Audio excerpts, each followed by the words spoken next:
How confident are you that NATO is going to be able to make sufficient progress on the issue of Ukraine's succession to NATO that will satisfy the Ukrainians on the one hand and also ensure that all allies are in agreement on the other? Is that going to be possible?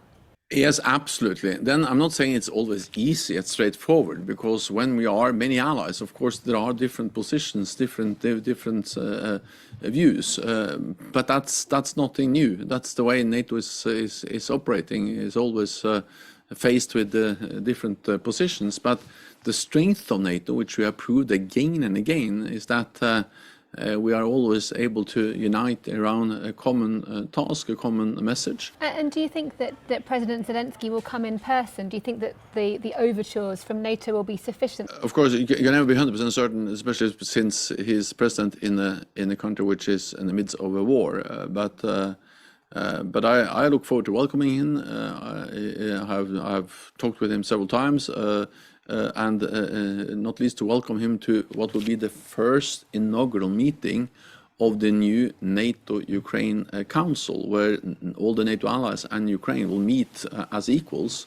And this is a council that will be a totally new platform for consultations, for cooperation, and a platform for crisis consultations, but also to make decisions together. There's obviously this big meeting between you and the Turkish leader and the Swedish Prime Minister on Monday. How hopeful are you that you're going to be able to secure a breakthrough on Sweden's membership? We don't have guarantees, and of course, at the end of the day, this is a sovereign Turkish decision on when to ratify Sweden's accession into NATO. Having said that, it's still possible to have a positive decision at the Vilnius summit on Swedish membership. Sweden has delivered. They have amended their constitution. They have strengthened the counter-terrorism laws. They have lifted restrictions on arms exports to Turkey. And at the same time, we all recognize that Turkey has legitimate security concerns, as other allies also have. And do you think that it really actually signals a lack of unity from NATO, that allies haven't been able to agree on a successor for you? You haven't got over the hurdle of Sweden accession, and there isn't yet agreement on the language around Ukraine, despite Ukraine's clear signals about what it wants. But on these political decisions, that's the way we make decisions. Before every summit, before every important meeting in NATO, we consult. We need to spend some time in meeting rooms to find language, to find the common ground, to reach consensus, because we take decisions by consensus. For me, that's not the weakness. That's a strength of NATO, that we have 31 allies consulting, and then every time we have been able to take the decisions, to implement the decisions, and to move the alliance forward. The impressive thing with NATO is that despite the fact that we are 31 allies from both sides of the Atlantic, with different political parties in power and different history, different geography, we are able to adapt. We're able to make big and important decisions.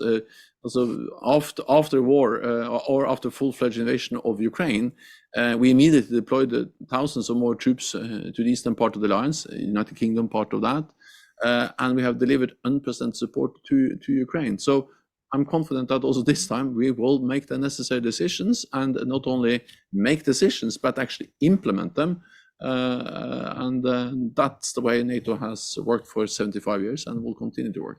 I'm sure you saw General Tim Radford in his exit interview said that there's a worry that the UK risks losing influence in NATO because our army is too small, and in fact the cuts to the army are still going to be taking place.